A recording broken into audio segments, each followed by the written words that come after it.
During the Second World War, food became scarce, which meant volunteers for the Women's Land Army were crucial for cultivating the land and growing crops. These women would also stay in barracks or hostels on the farmland while they worked. Oftentimes, these were comfortable and social locations for those contributing to the war effort, but for one unfortunate group, their home away from home soon became a nightmare. I'm Bleaki, and today I will tell you the chilling real-life haunting of Gill House and the spirits haunting it, from a possessive Satanist to a spirit who is forced to replay the murder of his wife over and over again. While the women staying at Gill House during the haunting were not on the front line of battle, they were definitely losing their own war against a violent and hateful ghost who wouldn't be satisfied until he took a life.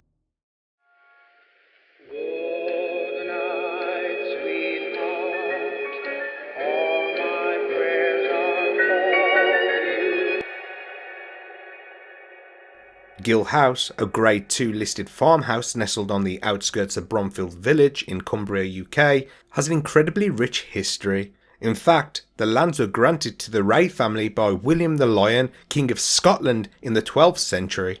Gill House is connected to a dairy farm that has sat on the land for centuries, which is accessible through an underground gable. With the Ray family holding on to the land for the majority of its history, it's no surprise that there have been a few bad eggs. For example, it is said that Gerald Ray, who owned the house in the 18th century, was a Satanist who often worshipped the devil from the confines of Gill House, performing rituals in the hopes that the devil would reward him financially.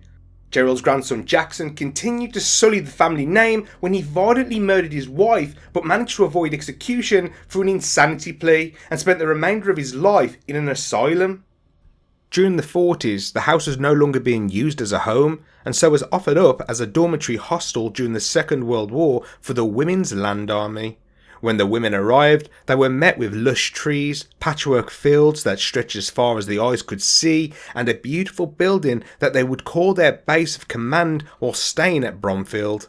Little did they know, the tranquil surroundings contained a sinister and hateful spirit.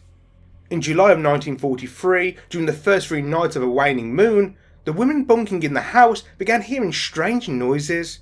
Many of them just chalked it down to it being an old house which had been abandoned for years. That is until they began hearing heavy boots pacing the wooden floorboards.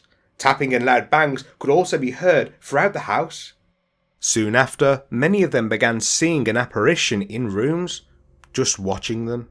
Several witnesses even claimed that they saw the ghost walk straight through a closed door. A foul smell would often fill the room but dissipate almost as quickly as it began. But after seeing the ghost of a man stalking the shadows, I think a couple of funny smells could be attributed to a nervous stomach. You never know. The girls decided to nickname the malevolent spirit Christopher, who looks at a ghost and goes, "He looks like a Chris to me." The activity grew more intense until it eventually culminated in a terrifying event that almost took the life of one of the poor women staying there. One night, all the girls had settled down in their bunks. The activity at Gill House had seemingly calmed, until the entire party were awoken by the stifled screams and thrashing of one of the girls. The others ran to the bed to find her clutching at her throat, gasping for air. But there was no one there. The force was suddenly released, and the petrified girl explained that she was awoken by the feeling of large hands strangling her through the bed. Yes, through the bed, as if the hands were dragging her downwards. The girls shared their story with the Daily Dispatch, which attracted the attention of Mrs. Helen Parkin, a Land Army administrator who also happened to be a seasoned paranormal investigator. After the police refused to investigate, Parkin enlisted the help of Reverend Murray of Ainstable and his wife. On July 17th, Helen was called to Gill House, as the women were point-blank refusing to spend another night there. They said that through their experiences, they believed that the spirit was trying its hardest to make them leave, like hotel cleaning staff 5 minutes after checkout time. Most disturbingly, the women got an overwhelming feeling of hatred towards them. At around 11:45 p.m, the 3 arrived. They learned from the women that the hauntings often started between midnight and 3 a.m, which is believed to be the witching hours, which meant that they had skipped the adverts and were ready for the main feature. At 11:55, the 3 entered the domineering building. Parkin decided to sit at the foot of the bunk where the woman was strangled, while the Reverend and his wife sat at a window. While the trio sat in the dark, like the beginning of the loneliest surprise party ever, light tapping started coming from inside a cupboard. It eventually got louder and louder. The Reverend urged Helen to knock back, to which the investigator obliged. As soon as she did, however, a rasping, groaning noise came from the cupboard. Helen decided to sit on the foot of a bed, but as she did, the sound of heavy footsteps appeared to burst from the cupboard and storm towards her. Parkin covered her face in fear, but the entity stopped in front of the woman. Suddenly, Helen felt incredibly cold. She described it as all the warmth being removed from her body. After that, all three of them heard a strange noise that Parkin said sounded like the winding of a fishing reel, while the Reverend likened it to a clock being wound. Soon after, the entity began tapping along the wall around the fireplace. The sound was described as metallic, like a coin was being used. Once again, the room was filled with a disgusting smell, just like how the women had described. The smell was familiar to the Reverend, but he couldn't quite place it. That was until a foul memory from his younger years came back to him. As a younger man, the Reverend was curating a funeral when the coffin began to leak. Yep, the smell was the sickly stench of decomposition. And this is why I'm campaigning to make Febreze a staple of the paranormal investigation kit. After a successful first night of investigating, the three returned again to question Christopher with the help of a Ouija board. The Reverend claimed to be incredibly psychic and was said to use the board without having to touch the planchette, instead holding his hand about a foot over it. Not long into the session, the three managed to communicate with a spirit called Kettle, who said that they lived in Kilkenny in life. With the spirit sucking all the heat from the investigators, I feel like it isn't the kind of Kettle they were hoping to find. Kettle told them that they knew the members of the Women's Land Army were using Gill House as a hostel for growing and picking vegetables. They also revealed that the house is being haunted by Gerald Ray, the Satanist. Kettle said that Gerald could never move on because in life he stole some consecrated bread from the nearby St. Kentigern's church so it could be used in a ritual to summon the devil and make a deal. A sinful act that tethered his spirit to the land for eternity. In some ways, this was probably the best case scenario for Gerald, as we all know what the price is when dealing with the devil. Kettle also revealed that the house was also haunted by a young girl called Lily, who was a servant who died of consumption in the 20s and was buried in the garden. Disturbingly, Kettle said that Gerald called the girl My Lily. The final message Kettle gave through the Ouija board was that the horrible smell that kept filling the room was actually an echo of Lily's decaying body. A local canon, a religious figure in charge of a cathedral, became interested in the case and hit the books to find out who Kettle was. This canon was Pythian Adams, who had worked with the controversial psychic researcher Harry Price on the Borley Rectory case. Interestingly, Pythian discovered that there was a nun called Kettle who was living in a convent in Kilkenny, 70 miles away from Gill House, in the 13th century. This confirmed the information shared through the Ouija board. A second Ouija board session was done on July 22nd, 1943. While Kettle didn't show up this time, another entity did. This spirit was called William Ogilvie, who was a Jacobite, a supporter of the exiled Stuart King James II in the 17th century, who was killed during a duel. William gave the trio some vague answers, but began spelling out words on the board. At first, the letters appeared at random, like a paranormal game of countdown, but the spirit then told them that the words were in fact Gaelic and that they would need to get them translated if they wanted to know what they meant. Willie was such a troll. The gang called Pythian Adams once again, and he managed to trace Ogilvie.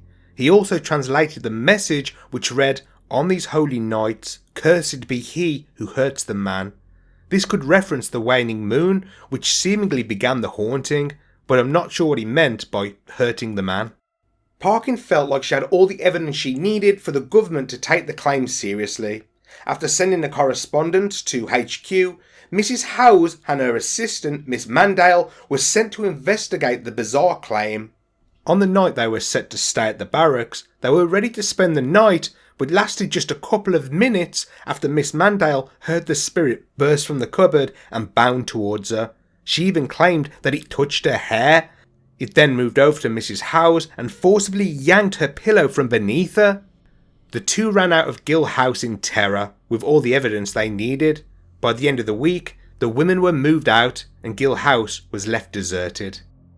Sometime later, one of the women from the Land Army visited Helen Parkin as she was about to get married to a local man and wanted to ask Parkin, who was still a Land Army administrator, if she could have a job in the same town as her fiancé. In fact, her betrothed was insistent that his wife-to-be stopped working on the land close to Gill House, as he too had an experience when he was just a little boy.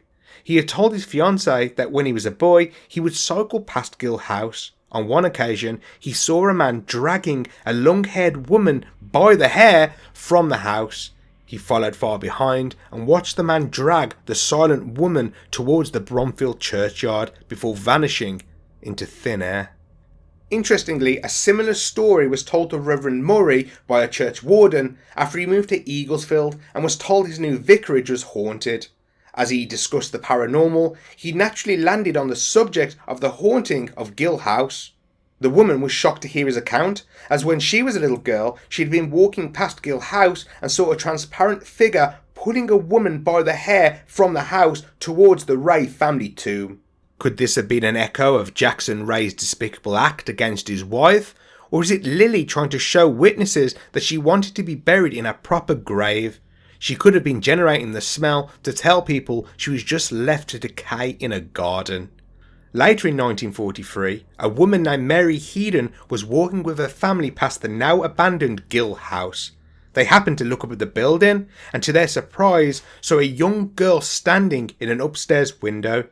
As they all watched on, a towering man who had no features and looked like a shadow appeared from behind her. He then placed one arm on either side of the girl and pulled the shutters closed. Was this the spirit of Gerald, possessively standing behind Lily? Coincidentally, Mary Headon was the mother of Lena Askew, a member of the Women's Land Army who was staying at Gill House at the time of the haunting. A year after the haunting, a priest having dinner with Parkin said he had an uneasy feeling about Gill House and decided to exorcise it. After paying a visit, no other hauntings were reported, finally putting the restless spirits at peace.